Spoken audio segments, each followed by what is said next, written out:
Hi everybody, it's Miss Diana from the Wyndham Public Library. Welcome back. Today's fun activity is called Nature Calling, and it's actually going to be a two-parter. This one is there's flora and there's fauna, and this today is flora, which we're going to talk about things that grow, and you can figure out next week what it's going to be about. But I don't want to be a spoiler here.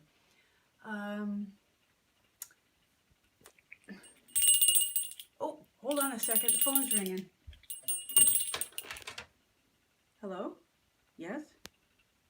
Yes? Right now? Oh, okay. Great. All right, I'll be right there. Thanks. Bye. That was nature calling. We gotta go. You wanna go with me? Let's go outside. It's still a little chilly. I'm gonna wear my coat. Get your sunscreen and your hat. And let's go.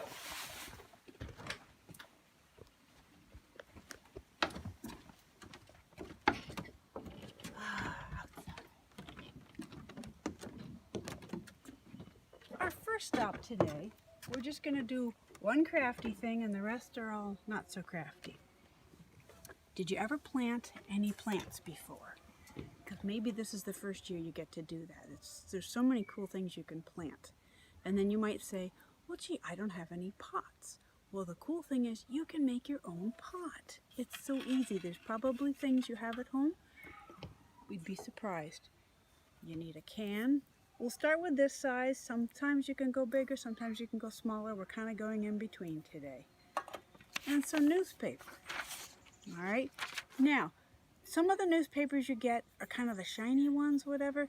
Don't use those because those might not be good for the ground. But the newspapers are actually really good, and would you believe worms actually like them? They actually eat them. It's kind of funny because you want the plants to, the pots to break down once you put them in the soil. So just simply take this 1/2 sheet of newspaper. You're going to fold it in half the long way. Some people call it the hot dog way. Doesn't have to be perfect here. It's just going to biodegrade eventually. You're going to take your empty can and you're going to wrap it up. Not too tight, just a little bit loose, because you'll see, because you're going to need to actually pull the can back out. Roll it up, roll it up, roll it up. Again, it doesn't have to be perfect. Nobody will ever know. Now, you see where this fold is? That's the part you put down first. That just kind of keeps it in place. And then it doesn't matter which way you do after that. So you kind of push that down, pull your can out. I think I did it a little too tightly. Got it. And then you push. You can either, if you do it a little looser like I didn't do, you can actually stick the can back in. We'll see if that works. Oh yeah, maybe not. Anyway, just push it down with your hands. No big deal. Either way. And you're good to go. You really shouldn't have to staple or tape or any of that, because that might not break down anyway. So then you have a pot that once you put this in the soil after your plant has grown, it'll break down and actually turn into a bit of fertilizer. So then you put in your soil, and if you don't even have a bag of potting soil, you could use regular dirt from your yard. That's okay. Now, all these things I'm going to do, I will strongly suggest to use. I want a grown-up to do things with you. So you have to ask permission. Don't just dig dirt anywhere in the yard. And so you're gonna. This is the fun part. I love getting my hands dirty. I don't know why. It just feels so good. It's so down to earth. All right. So I don't know if any of you were at the library last year in the fall. We had a glorious pumpkin. It was a true Cinderella pumpkin. The seeds actually came from France. And when Halloween was over and Thanksgiving was coming, we weren't sure what to do with the pumpkin. So it came to a lot of good things. A lot of good things came from it, including, well, I'll show you. We saved some of the seeds. Well, actually, we saved all the seeds. And we stored them properly over the winter time, and the time has finally come. Just plant the seed. Now this, usually the bigger the seed, the farther down you go. Hopefully you have some kind of seeds at home. If you don't, when the library opens back up again, you let us know, we can give you some seeds. We have some things we can share with you. I'm going to try that. And then of course, the plant now is going to need water. I have a little bit of water. So your job is every day. Keep it watered, not too wet, not too dry. Just make sure you wash it and try to put it in a sunny spot. Keep it inside for a couple more weeks. It's not ready to go outside. And you are going to get so excited when you see those seeds grow. All right, that's that. And then when the seed does sprout and it gets big enough, you just stick the whole kit and caboodle right in the ground. And you're good to go. All right, that was our first stop. Next, we're going to plant something else. You're going to think this is so cool. Follow me. Now, if any of you watched my bird video, we're going back to the garden. And sure enough, some of those things I put down there, the yarn and stuff, they're gone. So we're going to talk about acorns here. Acorns make oak trees. They come from oak trees. And something about acorns you might not have known is that if you were to put them in water, some of them float and some of them sink. And you're like, well, that's kind of cool. If you're at all into science, I'll explain a little bit of why. So I have 6 acorns right here. And if we can get the camera to zoom in on it, guess how many of you think might float and how many of them you think might sink? All right, you got your guess? All right, let's go. Oh, look at that. Well, we have 4 floaters and 2 sinkers. Well, I'm going to give you a little hint.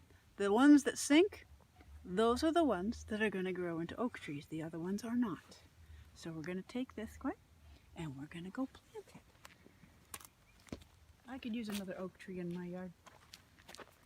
All right. So I thought about it. I decided this is going to be a great spot for an oak tree. So here we go. Plant it down. It really doesn't take much effort. You don't even have to put fertilizer. You're just going to dig your hole. I feel kind of like a squirrel here. Dig your hole. Put it in the ground. Mother Nature's going to water that. And we'll see how soon my tree grows. This is so cool. You have to be patient now when you're doing planting. So, there we go. And lo and behold, look what we have here. It's an oak tree. You can't tell yet by the leaves because the leaves aren't out yet. But you might be able to tell by the bark. Now, some of you might think this is boring, but some of you might think this is fascinating, and you might go off and to want to learn more about trees. So here's something you can do again at home. I love using scrap paper, left over from the library. Piece of scrap paper and a crayon. Now, I'm not saying take the paper off all your crayons, but maybe just one. You know, and pick a dark color. I have purple. I couldn't find brown. Sorry. Just a little hint here. We have oodles of crayons at the library. If you need a few extra crayons, the next time when we open up and you come in, say, hey, I need some crayons. So I'll give you some. Okay. So this is kind of fun, kind of cool. You just hold it there. And you rub it this way, not this way. You do it the wide way. And just see what it looks like.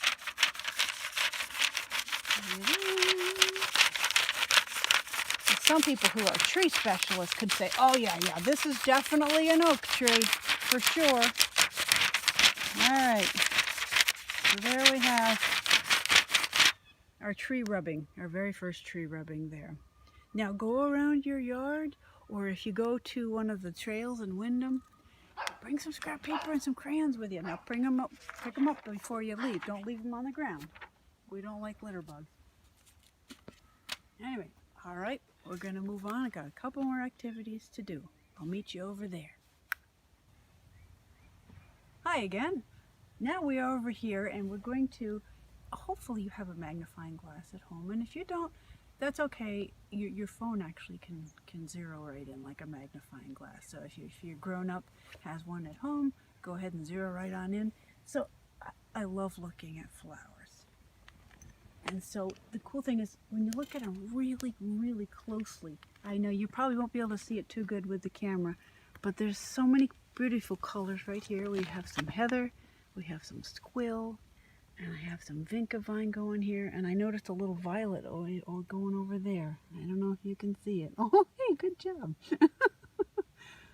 Anyway, I I can't get enough flowers. Spring is such a beautiful time of year. One thing that I've started to do many years ago is if I go around the yard, and now remember, always ask a grown-up if it's okay to do this, but bring some scissors with you, preferably safety scissors, and you find flowers. There's some that are kind of really waxy and heavy and thick, but there's some that are really, really thin. Like here, let's try this violet. Here, we got a violet, and it's really thin. And what I do is I like to take these flowers, and I get a big old book. Like I don't think they make phone books anymore, but get a big book. This is encyclopedias that were my grandmother's. I don't think she minds. And you press the flowers. You don't need a fancy press or anything. You just need a big old book. And you kind of situate it there, and you can do that with any of these flowers here. I'm going to trim off just a little bit of heather. I love heather because they're like little bells, and I swear if you shake it, that you can actually hear the little bells. So we're just going to set those two there. And again, this is one of those things that's going to need patience. You just close the book and you wait. And I'm talking a long time, maybe 2 or 3 weeks, maybe more. If you forget about it, that's okay. Sometimes you go through the book, you're like, oh, how cool is that? That's so much fun. You find that. And what I've done, and you can do too, in time, maybe sometime this summer after they've dried enough, because the pages kind of take a little of the moisture out of it, and they're dry beautifully flat, and the colors stay with them. And then you can glue the flowers. This is I've done a long time ago. Glue the flowers onto a piece of paper and make really pretty things with this. That will make great gifts for people. It's a great pastime. Something to do. Alrighty. 2 more things to go here. I hope you're getting some great ideas of things to do outside. This one I learned this many years ago when I was in 4th grade, many years ago. And again, I stress to ask your grown-ups to help you with this part. You might need some strong scissors or some pruning shears, and ask permission to find a bush or a tree, even a tree, a branch from a tree. This time of year, spring is just so awesome. To just cut a branch off. I'm just going to cut this one right here. This is a quince bush. It was actually a gift given to me by my friends at the library. Imagine that. And right now, it's just about ready to burst. But what you're going to do is just cut. You just need 1 branch. That's all you need. You're going to put it in a vase of water or a glass if you don't have one. You're going to bring it inside. Now, inside is typically warmer all day, all night than it is outside. So this is going to open up inside sooner than it is outside. So you get a sneak peek of what's going on. And another cool thing about that is you can look at it as closely or as long as you want to without the bees or the bugs bugging you whatsoever. And it's another way to appreciate nature. You can do that with any tree. You'd be surprised how beautiful maple branches are, and even oak ones. We know we have an oak tree here. All right, so we have one more thing that you can do, and maybe Mom or Dad can take a picture of this, just to send you on a scavenger hunt. Go outside and find some flora.